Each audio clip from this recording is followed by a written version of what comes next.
తీసుకొచ్చినటువంటి ప్రజాపాలనలో భాగంగా ఈ రోజు అభయహస్త దరఖాస్తు స్వీకరణ కార్యక్రమం అనేది 49వ డివిజన్ లో జరుగుతా ఉంది.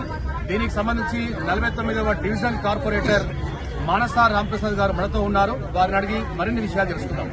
ఈ రోజు 49వ డివిజన్ లో ప్రజాపాలనలో భాగంగా అభయహస్తం గ్యారంటీ కార్డుల పత్రాల స్వీకరణకు ఏర్పాటు చేశారని మీరు చెప్పారు. కానీ మా డివిజన్ ఒక దగ్గర ఉంది, ఇక్కడ ఏర్పాటు చేసిన కేంద్రం మరొక దగ్గర ఉంది.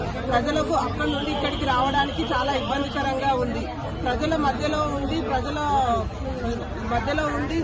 పత్రాలు స్వీకరణ చేసుకుంటే చాలా మందికి ఇన్ఫర్మేషన్ తెలుస్తుంది, వస్తారు, స్వీకరణ చేసుకుంటారు. ప్రజలు ఒక దగ్గర ఉండి కేంద్రం ఒక దగ్గర ఉంటే మాత్రం వాళ్ళకి ఇబ్బందికరంగా ఉంటుంది, అందరికీ కూడా తెలియదు. ఇది ఒక దగ్గర కాదు, 2-3 ప్లేసెస్ లో కేంద్రం ఏర్పాటు చేయాలి. మాది 49వ డివిజన్, 59వ డివిజన్ లో ఈ కేంద్రం ఏర్పాటు చేయడం అనేది జరుగుతుంది. ఎలా తెలుస్తుంది వాళ్ళకి? అక్కడ ఉన్న వాళ్ళందరికీ ఇక్కడ పలానా దగ్గరికి వెళ్ళాలని ఎలా తెలుస్తుంది? మేము అడిగాము కూడా, 2-3 ప్లేసెస్ మేము ఏర్పాటు చేస్తాము, మా డివిజన్ లో పెట్టండి అని చెప్పినా కూడా వాళ్ళు వినకుండా రోడ్డు